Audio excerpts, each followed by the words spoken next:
azan. Apalah guna lomba azan? Mungkin orang berpikir, Bapak Ibu jangan lupa, sekarang banyak anak-anak tak bisa azan. Kenapa? Bapaknya tak tahu azan. Waktu ngazankan dia pun tak ingat bapaknya entah apa yang mau diucapkan. Tak tahu azan. Pergilah musafir sampai ke tengah jalan, masuk ke dalam masjid. Masjid itu, masjid di tempat kita ini kalau di tengah jalan itu masjid terserah namanya. Yang mau jadi imam terserahlah, yang mau jadi muazin terserahlah. Siapa yang mau majulah, terserah. Tak ada yang bisa azan. Azan tak pakai lagu, mana bisa? Alhamdulillah dibuat lomba azan. Itu baru nambah azan. Ini bukan nambah. Tak paham dia mana nyambah, mana teknis. Imam sebelum sholat ngasih peringatan, luruskan shaf, sawus sufuf, fa inna taswiyatas sufuf min tamamis shalah. Itu bukan nambah sholat, dia nyuruh luruskan shaf. Luruskan shaf, matikan HP. Dia nyuruh supaya jangan sampai bunyi. Saya sholat di masjid, Allahu Akbar, HP-nya bunyi. Kalau HP-nya bunyi salatullah salamullah enggak apa-apa. Keong racun. Rusak salat orang semuanya.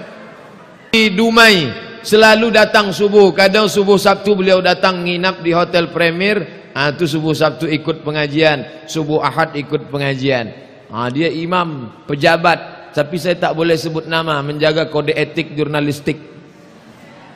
Dia kalau jadi imam, luruskan shaf, simpan batu cincin. Loh, kenapa Bapak buat begitu? Saya bilang, itu nambah-nambah. Banyak orang tak khusyuk solatnya gara-gara batu nih Pak Ustaz. At-tahiyatul mubarakatus salawatu. Cantik betul batu. Allah Subhanahu wa taala, ini bukan menambah ibadah. Ini namanya attention, mulahazah, perhatian supaya menjaga ibadah. Samalah nanti ini nanti mau tarawih. Ini bulan Rajab, Sya'ban, Ramadan.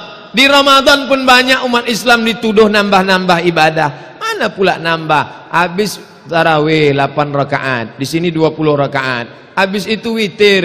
Itu ibu-ibu di belakang kan enggak ngitung. Ibu-ibu jarang ngitung di belakang.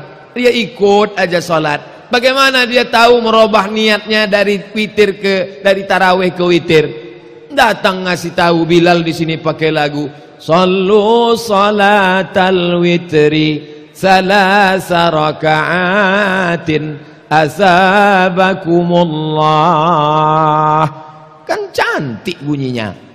Sallu salatal witri, salatlah kamu salat witir, salasa raka'atin, 3 rakaat, asabakumullah, semoga kamu dapat pahala balasan dari Allah. Tak boleh itu nambah-nambah ibadah.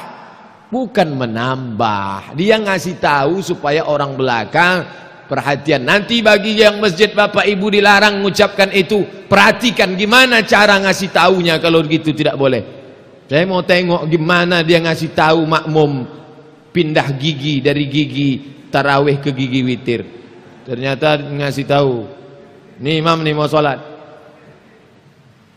witir 3. Datang ibu-ibu nanya di belakang, 2 cie apa 3 1 salam?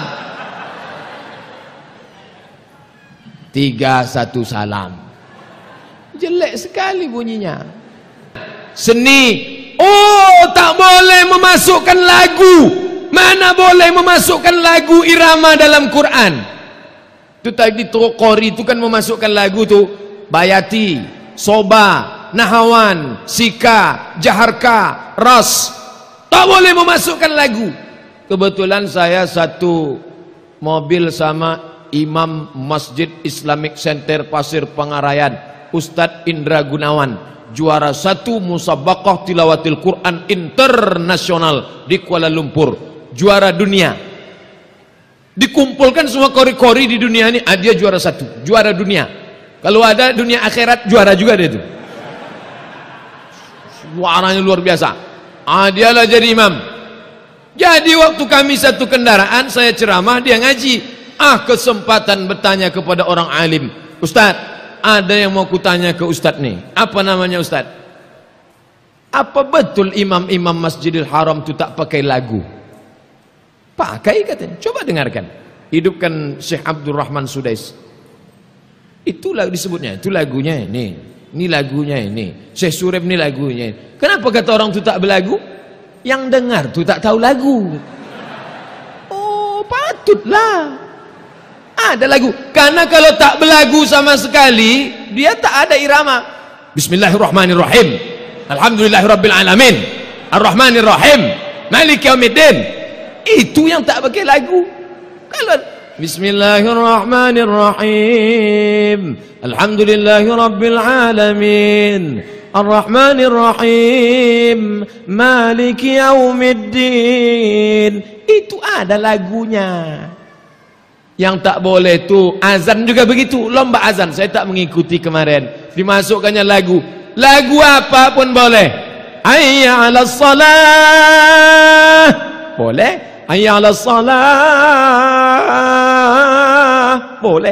Asalkan jangan dimasukkannya lagu Melayu. Itu tak boleh. Hayya 'alas shalah. Itu boleh. Apa masuk lagu itu? Haram hukumnya.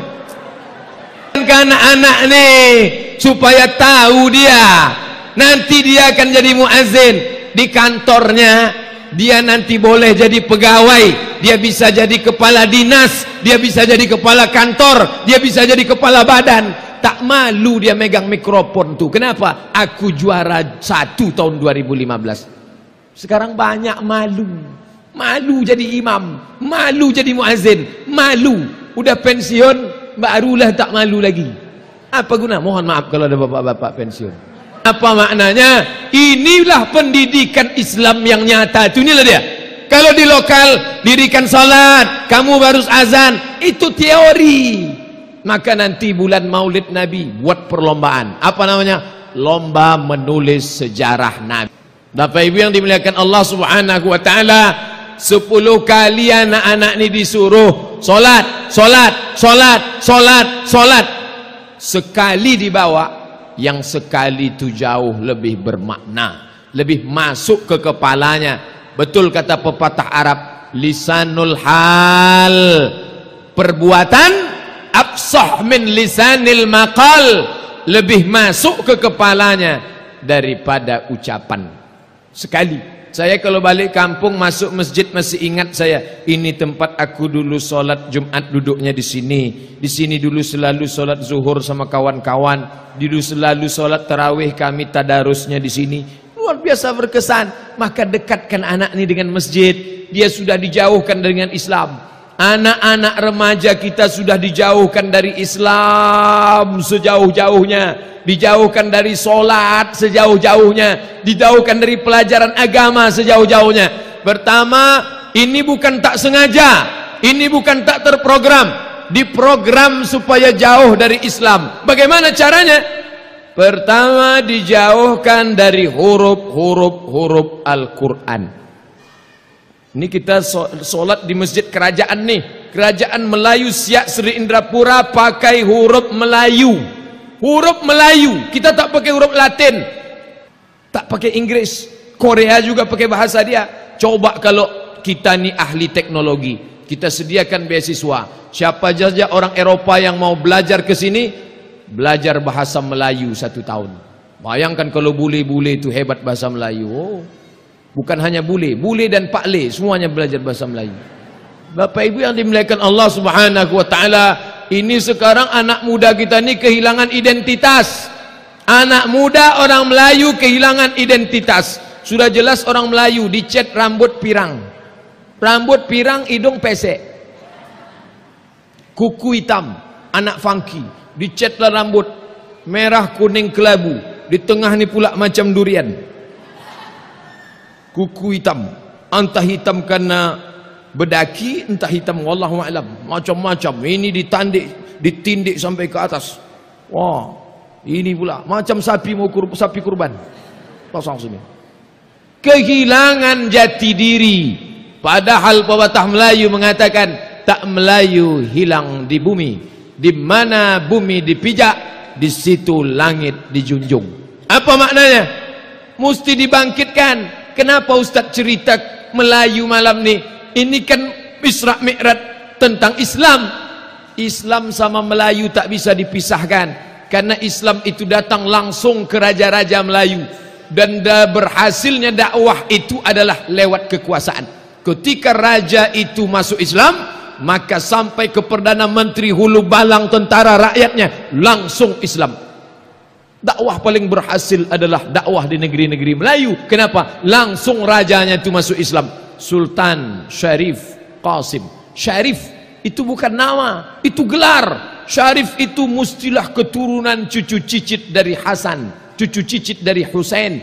Kalau keturunan Hasan gelarnya Sayyid, kalau keturunan Husain gelarnya Syarif. Sultan Syarif Qasim. Loh, kok bisa orang Melayu keturunan Arab? Ternyata salah satu dari anak Sultan Melayu menikah dengan cucu cicit keturunan Husain, maka lahirlah Islam digabungkan dengan Melayu. Makanya kalau ada orang mengaku Melayu tapi tak Islam, itu diragukan kemelayuannya dan tak jelas Islamnya. Islam Melayu, Melayu tanpa Islam hilang me-nya, tinggal layunya. Minangkabau tanpa Islam hilang Minangnya, tinggal kabaunya. Itu kata Buya Hamka.